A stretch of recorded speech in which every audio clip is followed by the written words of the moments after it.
Okay, today we are going to study the example of degenerate perturbation theory, and that is Stark effect in hydrogen atom. Okay, this is an illustration of degenerate perturbation theory, and when we apply an external electric field E to hydrogen atom, that is we are perturbing to the hydrogen atom energy, hydrogen atom system. Okay, the energy levels get splitted with the same energy eigenvalue, and this is called Stark effect. എന്താണ് Stark effect എന്ന് പറയുന്നത്? When you apply electric field to hydrogen atom, the energy levels get splitted. So energy level of particular energy value. So energy levels with a particular energy will get splitted, but it will have same energy. Different levels will be created with the same energy, and that is called Stark effect. Splitting of energy levels. Okay, so let us take the perturbing Hamiltonian. Let it be H1, which is equal to electric field കൊണ്ട് എന്താണ് change വരുന്നത്? energy will change by the amount minus mu e dot e. Mu e is the dipole moment due to this electric field, dipole moment created on hydrogen atom. So minus mu e dot e. So there is only one electron in hydrogen atom, so that is why we call it as minus mu e. So here mu e is the charge into distance. Distance is r. The r is the distance from the nucleus to the electron. So distance r dot e. So e r vector dot e vector, electric field vector, will give you the perturbing Hamiltonian H1. Okay. Equation number 1. What is mu e? Mu e is dipole moment of hydrogen atom when you apply electric field, and that is E into R. R, where R is the radius vector pointing from proton to electron, while mu e points from electron to proton. Okay, remember that mu e points from electron to proton. So the unperturbed Hamiltonian, we know that it is kinetic energy plus potential energy. Kinetic energy is p squared by 2 mu. Potential energy is minus e squared by r vector. We are not taking 1 by 4 pi epsilon 0. That is a constant, so we don't need to take that. P squared by 2 mu minus e squared by r vector modulus. This is the H0, the unperturbed Hamiltonian. With eigenstates, what are the eigenstates? It is NLM. They are the eigenstates. NLM are all energy states which is different for different n and l and m values. Okay, so they are the eigenstates. Let us consider electric field E directs in z-axis direction. So if E is directing in z-axis direction, what is H1? H1 is, from one equation, it will be E modulus E vector z. After taking the dot product, it will be z. Z ആണ്. So E modulus z. First consider the cos theta അവിടെ 1 ആവുകയാണ് കേട്ടോ, because it is in the z direction. So first consider the ground state. Let us take the first state, which is ground state 100. The first order correction to the energy, how will you find that? We know the equation, അല്ലേ? State എഴുതുക. Equation എന്താണ്? Inner product of H1 ആണ് in the first state. H1 ഇവിടെ എന്താണ്? H1 is the perturbing Hamiltonian, and that is EEZ, അല്ലേ? E modulus EZ. അപ്പം ഇയും modulus ഇയും പുറത്തെടുക്കാം constant ആയതുകൊണ്ട്. Then we can write it as E modulus E inner product 100 Z 100. And we can say that it is 0. Why we are saying it is 0? It vanishes because we have seen it in harmonic oscillator last class. In the which is harmonic oscillator, it is the example of unperturbed. Which is the example of non-degenerate perturbation theory example ആയിരുന്നു harmonic oscillator. അവിടെ നമ്മൾ ഈ inner product 0 എന്ന് പറഞ്ഞായിരുന്നു. അതിൻ്റെ proof ഞാൻ അവിടെ കൊടുത്തിട്ടുണ്ട്, നിങ്ങൾ നോക്കിയാൽ മതി. ഇസഡിന് പകരം അവിടെ എക്സ് ആണ് എഴുതിയേക്കുന്നതേ ഉള്ളൂ കേട്ടോ. 100 സ്റ്റേറ്റ് ആവണമെന്നില്ല, അത് ഏത് സ്റ്റേറ്റ് ആയിക്കോട്ടെ. പക്ഷേ ബോത്ത് സ്റ്റേറ്റ്സ് റൈറ്റിൽ ബ്രാ സ്റ്റേറ്റിലും കെറ്റ് സ്റ്റേറ്റിലും സെയിം സ്റ്റേറ്റ് ആയിരിക്കണം. അങ്ങനെ ആകുമ്പം എക്സിൻ്റെ ഇന്നർ പ്രോഡക്റ്റ് 0 ആണ്. So this is coming from the which we have seen in harmonic oscillator. We have proved that we have already proved that in harmonic oscillator example. So it goes to 0. So E1 first order, E11 first order correction to the energy is going to 0 for Stark effect in hydrogen atom. Okay, so we are now going to take the second order correction. En2 ആണ് നമുക്കിനി കാണണ്ടേ. Okay. Now consider the second order correction to the energy in ground state. And what is the equation for En2? En2 ൻ്റെ equation എന്തായിരിക്കും? From we have derived a theory എന്ന് എടുക്കുക equation. En2 ൻ്റെ theory. En2 ൻ്റെ equation ഏതായിരുന്നു? തിയറിയിൽ നമ്മൾ പഠിച്ചിട്ടുണ്ട് En2 ൻ്റെ equation.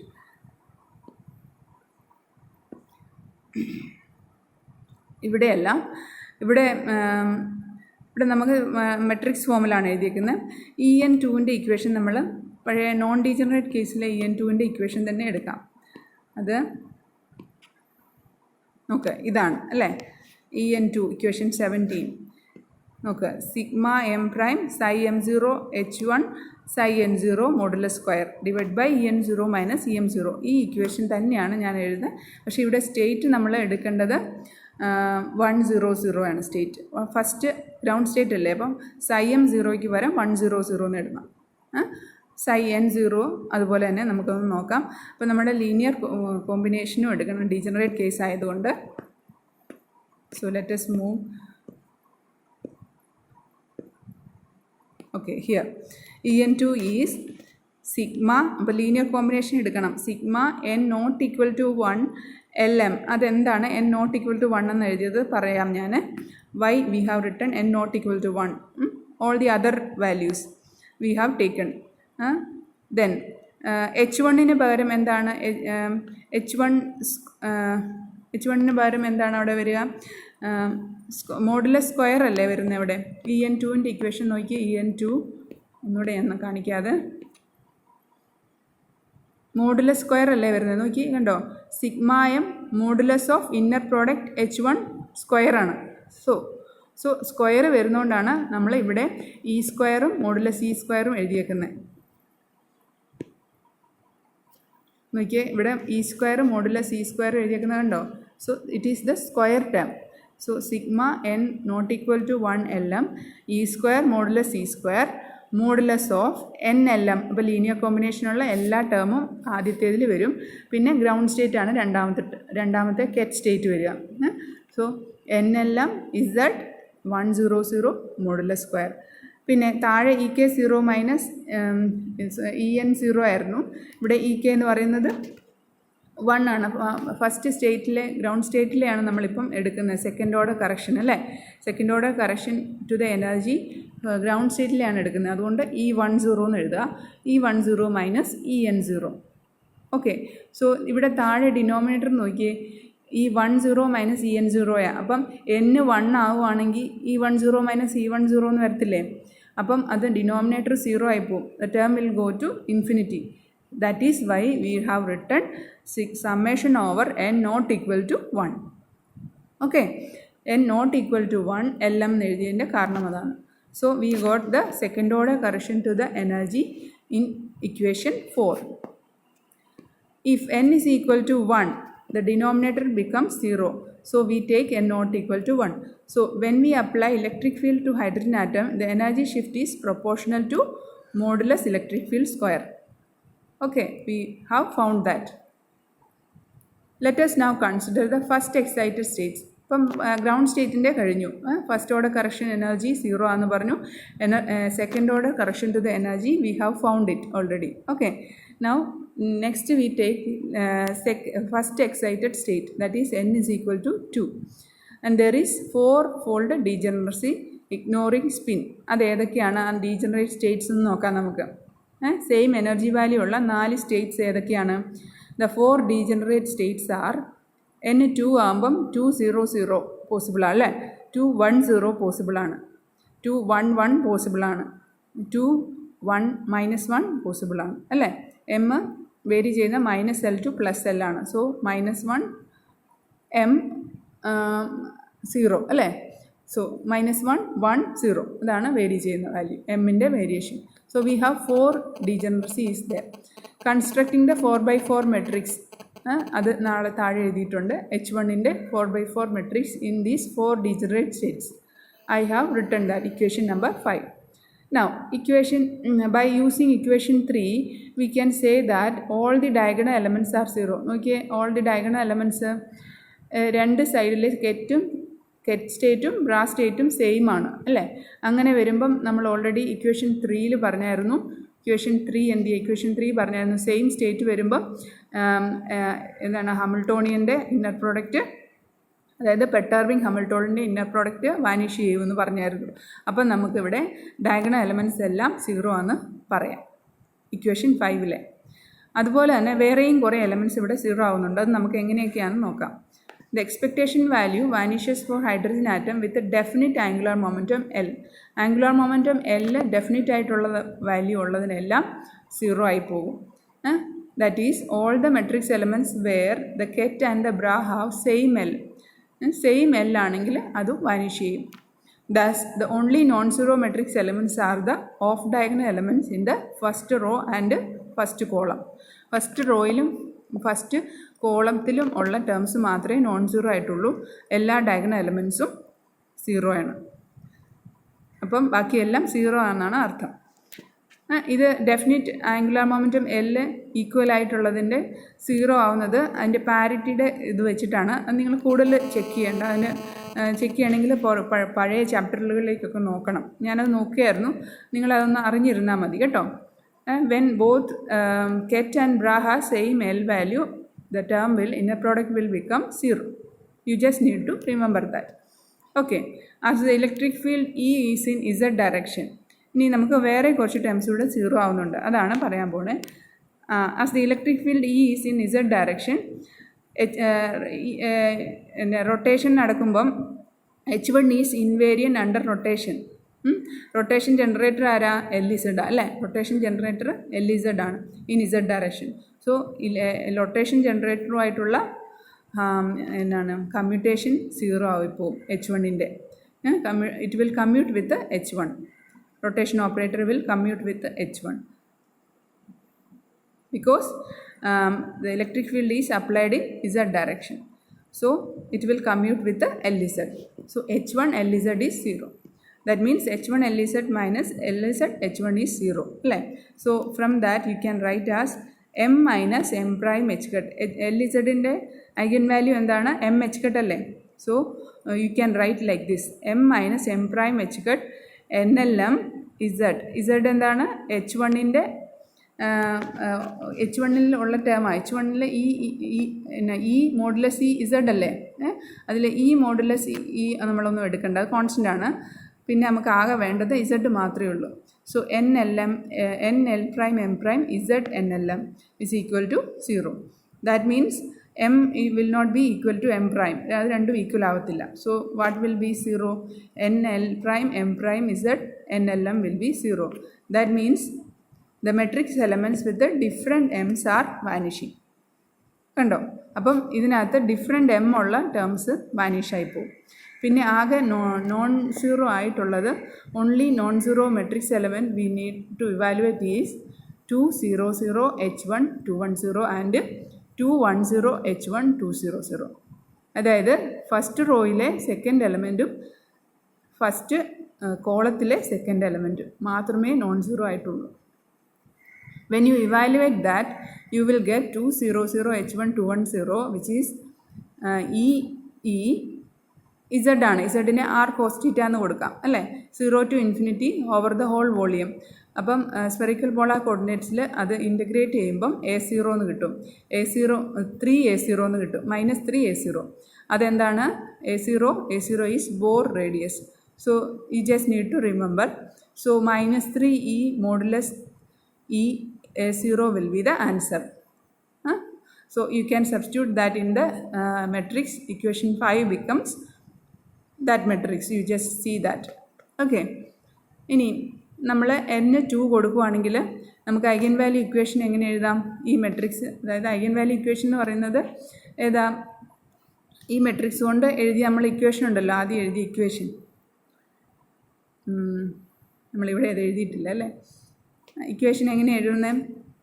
ഐഗൻ വാല്യൂ ഇക്വേഷൻ ഇത് നമ്മുടെ മെട്രിക്സേ ആയുള്ളൂ അല്ലേ? ഓക്കെ, മെട്രിക്സേ ആയുള്ളൂ. അത് നമുക്ക് ഐഗൻ വാല്യൂ ഇക്വേഷൻ എഴുതുമ്പോൾ this matrix C1, this matrix into C1, C2, C3, C4, E21, C1, C2, C3, C4. ഇത് ഈ ഇക്വേഷനിൽ നിന്ന് വരുന്ന ഏതാണെന്നറിയാവോ? നമ്മുടെ സ്റ്റാർക്ക് ഇഫക്റ്റിൽ തുടങ്ങുന്ന സ്റ്റാർക്ക് ഇഫക്റ്റിന് മുമ്പ് നമ്മൾ ജനറൽ തിയറിയിൽ പഠിച്ചില്ലേ ഇത്? ഈ ഇക്വേഷൻ ഇവിടെ ഒരു ഐഗൻ വാല്യൂ ഇക്വേഷൻ ഉണ്ടല്ലോ, ഇക്വേഷൻ 3 കണ്ടോ?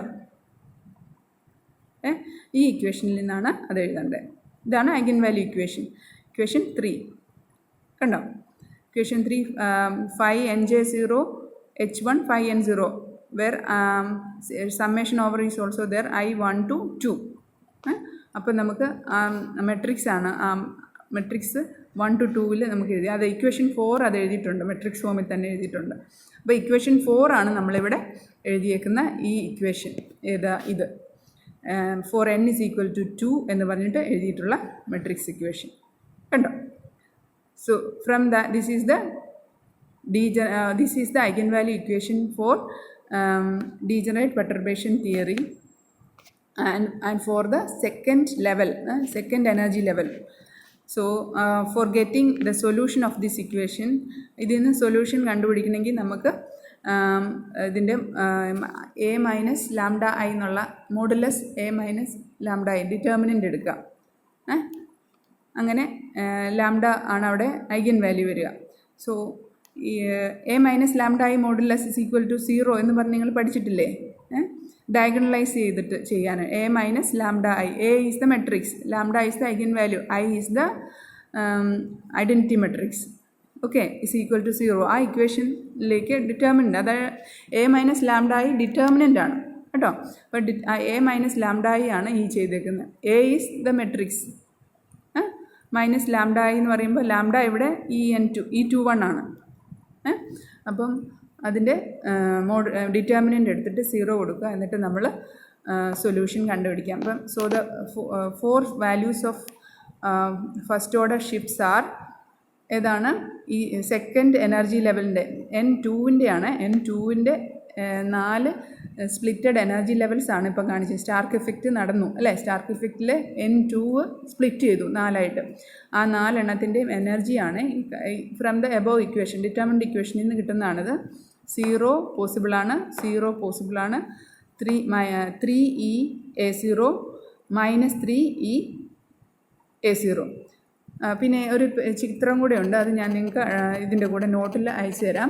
That is I will show you by camera. ഞാനത് ഫോട്ടോ എടുത്തില്ല, ജസ്റ്റ് ഇപ്പം കാണിക്കാതെ ഫോട്ടോ എടുത്ത് നിങ്ങൾക്ക് അയച്ചു തരാം കേട്ടോ. ജസ്റ്റ് ഒരു സെക്കൻഡ്.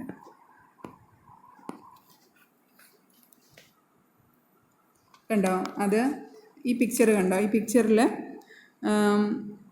+3E_A0 ഉണ്ട്, -3E_A0 ഉണ്ട്. അപ്പം 2 0 ലെവലും ഉണ്ട്. അതാണ് 211, 21 -1.